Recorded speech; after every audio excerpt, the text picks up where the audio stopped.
Hello बच्चों। आज मैं आपसे डिस्कस कर रहा हूँ class 10 CBSE board first sem के लिए pair of linear equations in two variables. तो pair of linear equation in two variable का जनरल फॉर्म जो होता है वो आप लोगों को पता होगा। जनरल फॉर्म होता है a1x plus b1y plus C1 is equal to 0। और दूसरा जो इसका पेयर बनाने के लिए है वो है a2x plus b2y plus C2 is equal to 0। ये दो इक्वेशन है, ये लीनियर है। लीनियर क्यों है? क्योंकि इसका पावर 1 है, वेरिएबल का पावर 1 है, इसीलिए ये दोनों लीनियर इक्वेशन है। और दो वेरिएबल यूज हुआ है x और y, इसीलिए इसको बोलते हैं pair of linear equation in two variable. ये जनरल फॉर्म है, आपको इतना याद रखना है। इसके बाद हम लोगों को अभी सीखना है कि ये इसका नेचर ऑफ ग्राफ कैसा होगा, इसका सॉल्यूशन कितना निकलेगा और कंसिस्टेंसी के बारे में हम लोग डिस्कस करेंगे। तो ये है आपका पेयर ऑफ इक्वेशन। अब इसमें से case one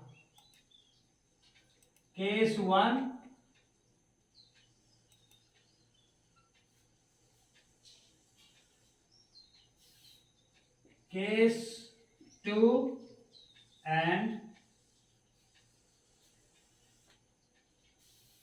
case 3।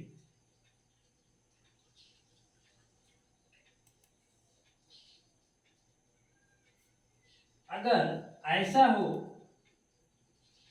a1 by a2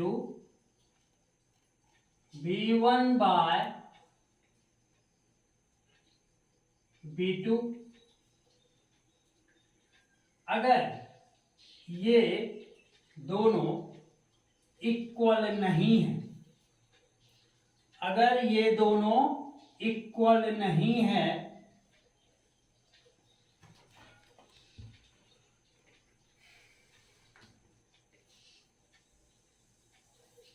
तो यहां पर लिखेंगे इसका नेचर ऑफ क्या चीज, ग्राफ। नेचर ऑफ ग्राफ, उसके बाद सॉल्यूशन और उसके बाद इंटरप्रिटेशन। दूसरा केस है क्या, a1 by a2 b1 by b2 and c1 bye c2। अगर ये तीनों का कंपैरिजन, a1 का a2 से, b1 का b2 से, c1 का c2 से कंपैरिजन, ये तीनों इक्वल हो जाए, केस 2। एंड केस 3 when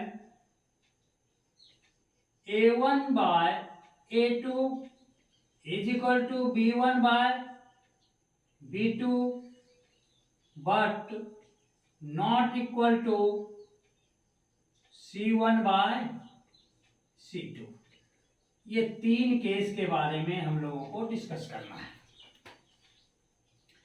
अब देखिए नेचर ऑफ ग्राफ जो होगा, अगर ये a1 by a2 is not equal to b1 by b2 तो नेचर ऑफ ग्राफ जो होगा वो क्या होगा, इंटरसेक्टिंग होगा।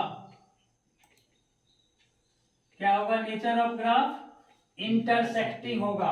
अगर ये इंटरसेक्ट करेगा तो इसका एग्जैक्टली वन सॉल्यूशन निकलेगा, ओनली one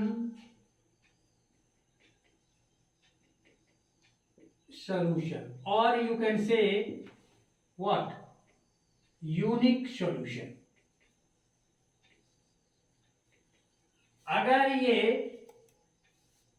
तीनों इक्वल है तो ये जो होगा कोइंसिडेंट होगा।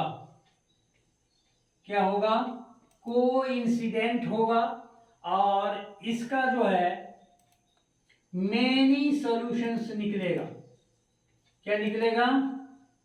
मेनी सॉल्यूशंस, एक से ज्यादा सॉल्यूशन इसके होंगे। और अगर केस 3 आपके सामने है आ जाए, अगर ऐसा हो जाए तो आपका ये जो है पैरेलल लाइन होगा, पैरेलल लाइंस हो जाएगा। इस सेकेंड का जो फिगर होगा वो इस ढंग से होगा, दोनों लाइन एक दूसरे को जाके मिल जाएगा। इसका मेनी सॉल्यूशन होगा, पैरेलल लाइंस इस ढंग से होगा, यानी ग्राफ जो बनेगा दोनों लाइन का अलग अलग होगा, पैरेलल होगा। और इसका क्या होगा? नो सॉल्यूशन होगा। उसके बाद इंटरप्रिटेशन में हम बोल सकेंगे ये दोनों केस में कंसिस्टेंट होगा और इस केस में इनकंसिस्टेंस होगा। अब ये जनरल फॉर्म को लेके हमने नेचर ऑफ ग्राफ्स, सॉल्यूशन और उसका इंटरप्रिटेशन कंसिस्टेंसी में ये बताया है। अब एक पेयर ऑफ इक्वेशन को लेके हम लोग डिस्कस करेंगे कि उसमें कैसा आता है और उसके बाद ग्राफ भी बनाएंगे। नोट कर लीजिए, मिटा देता हूं। अब आपके सामने ये जनरल फॉर्म नहीं है, ये कोई पार्टिकुलर दो पेयर ऑफ इक्वेशंस लिया हुआ है। पेयर ऑफ इक्वेशन, यहाँ भी पेयर ऑफ इक्वेशन और यहाँ भी पेयर ऑफ इक्वेशन, तीनों केसेस के लिए। अब इसमें हम लोग उसी ढंग से इसके कोफिशिएंट, एक्स के कोफिशिएंट पहले इक्वेशन का और दूसरे इक्वेशन का, दोनों का कंपेयर हम करेंगे। तो यहां पर देखिए a1 के जगह पे ये 2 है, हम क्या लिखेंगे? 2 अपॉन a2 के जगह पे क्या है? 1। अब यहां पर देखते हैं कैसा होता है। ये देखिए b1 कितना है यहाँ? 3। और ये कितना है? b2 -2 bye -2। अब देख रहे हैं 2/1 certainly not equal to 3/-2। सो इसका जो ग्राफ बनेगा वो इंटरसेक्टिंग होगा। और इस केस में जब इंटरसेक्टिंग होता है तो उसका यूनिक सॉल्यूशन होता है, एग्जैक्टली 1 सॉल्यूशन निकलेगा और इसका इंटरप्रिटेशन क्या हो जाएगा? कंसिस्टेंट हो जाएगा। दूसरा में यहां पर हम लोग देख रहे हैं ये कितना है? a1 कितना? 2/a2 कितना? 4। अब देखते हैं b1 कितना? 3, b2 कितना? 6, c1 कितना? 9 और c2 कितना? 18। अब देखिए ये हो गया 1/2, ये हो गया, ये भी 1/2, ये हो गया 1/2।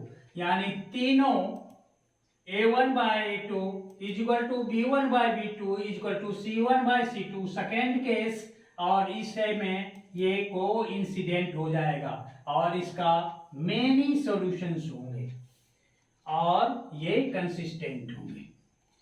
तीसरा केस में यहां पर देखिए कंपेयर करके a1/a2 ये हो गया 1/2 और b1/b2 2/4 ये भी हो गया 1/2 एंड c1/c2 4/12। अब देखिए ये दोनों तो इक्वल है, a1 by a2 is equal to b1 by b2, but it is not equal to c1 by c2 because it is 1/3। So ऐसे केस में ये हो जाएगा, एग्जाम्पल होगा पैरेलल लाइंस का, इसका कोई भी सॉल्यूशन नहीं निकलेगा और ये इनकंसिस्टेंट होगा। अब इसी तीनों को हम लोग ग्राफ के मदद से देखेंगे। अगर हम यहां पर मिटा दें। अब देखिए इसका अगर ग्राफ हम बनाने का कोशिश करें तो सबसे पहले इस इक्वेशन को लेते हैं। ये दिया हुआ है 2x plus 3y is equal to 5। इससे हम क्या कर सकते हैं, 2x is equal to 5 minus 3y, x is equal to क्या हो जाएगा, 5 माइनस 3y बाय कितना 2। अगर हम इसके ग्राफ के लिए 3 पॉइंट को लें, यहां पर x और y,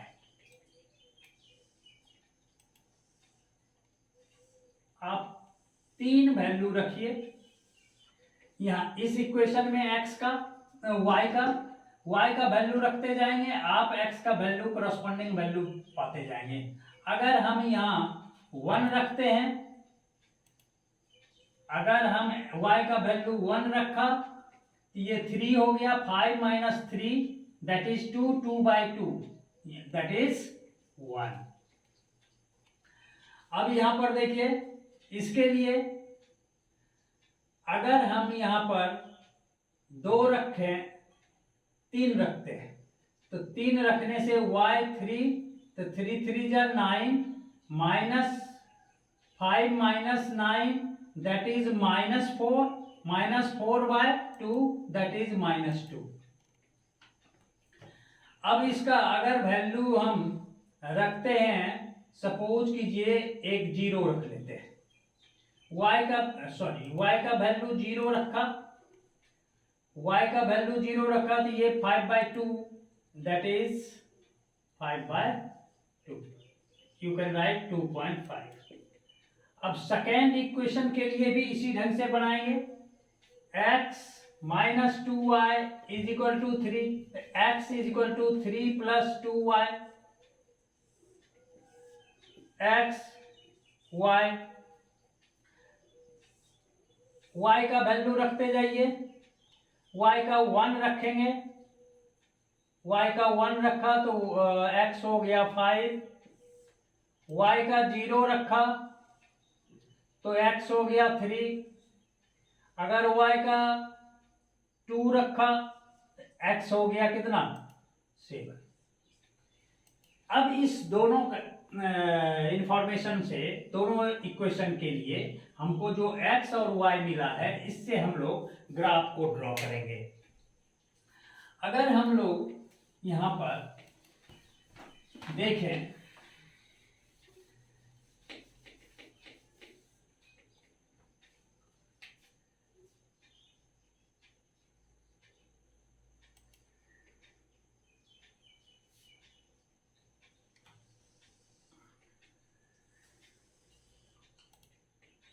ये origin 1 2 3 4 5 and 6 and 7, that is -1 -2 -3 -4 -5। ये है आपका y एक्सिस, ये x एक्सिस, ये x डैश, ये y dash. 1 2 3 4 and 5, -1 -2 -3 -4 and so on. अब यहाँ पर वैल्यू को लेते हैं। पहला इक्वेशन के लिए x1 y1 x1 y1 ये हो गया वैल्यू। फिर x है -2 y है 3 y हो गया 3 ऑलमोस्ट ये हो गया। उसके बाद है x है 2.5 that is this point and ये 0 ये हो गया 0। इस पॉइंट को अगर हम लोग मिलाएं, अगर मिलाने का कोशिश करें तो ये एक स्ट्रेट लाइन बना। अब देखिए दूसरे इक्वेशन में x है 5 तो y है 1 x 5 y 1 x है 3 y है 0 x है 7 तो y है 2 y है 2। इस लाइन को बढ़ाएं मिलाएं,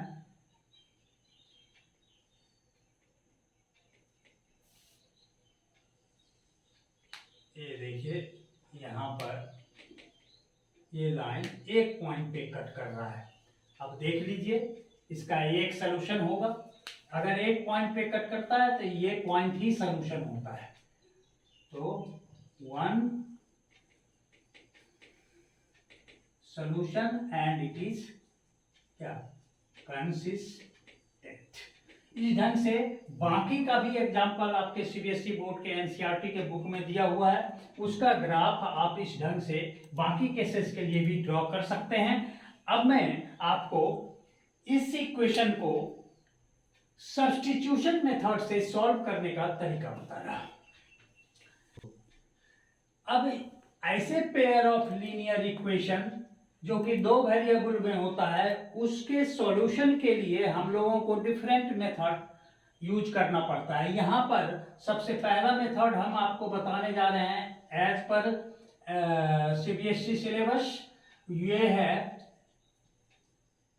substitution method.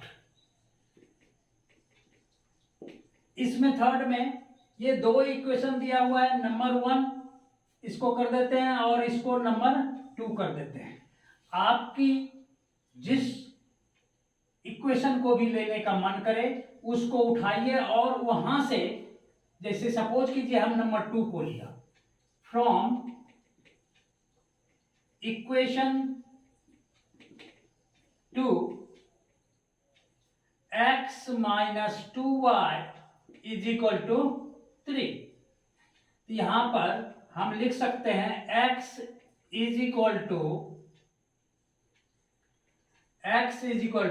3 plus what 2y, x = 3 plus 2y। अब इस x का वैल्यू इक्वेशन 1 में हम पुट कर देते हैं। Now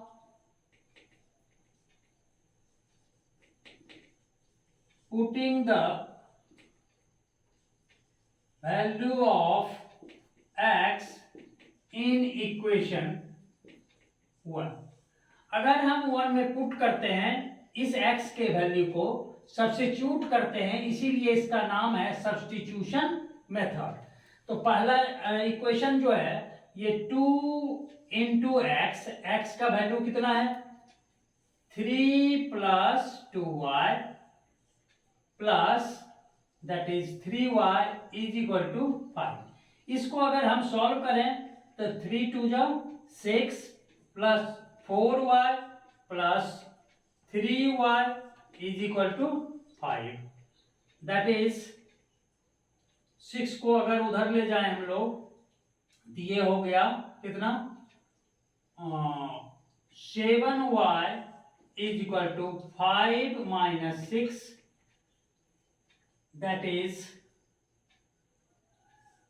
7y is equal to -1, तो y is equal to -1 by कितना 7, y का वैल्यू निकल गया -1 बाय 7।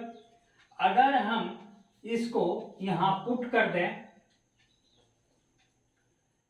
यहां पर पुट करें इक्वेशन, ये जो इक्वेशन आया ये थर्ड, इसमें x का वैल्यू आपको दिया हुआ है, x is equal to 3 plus 2y, तो 3 प्लस 2 इंटू वाई का वैल्यू आपने कितना निकाला -1 बाय 7, तो दैट इज 3 माइनस ये हो गया 2 बाय 7, तो 7 3 जा 21 माइनस 2 दैट इज 19 बाय 7, तो x का वैल्यू आया 19 बाय 7 और y का वैल्यू आया -1 बाय 7। इस तरह से आपकी मर्जी, आप y को भी सब्स्टिट्यूट कर सकते हैं किसी भी इक्वेशन में और x को भी, जैसे आपको सुविधा लगे उस ढंग से सब्स्टिट्यूशन मेथड से सॉल्व कर सकते हैं। एक्सरसाइज जो है आपका एनसीईआरटी बुक का, उसके सारे सम को आप कर सकते हैं। नेक्स्ट वीडियो में उसका सारा सॉल्यूशन लेके मैं आऊंगा। Thank you for watching my videos.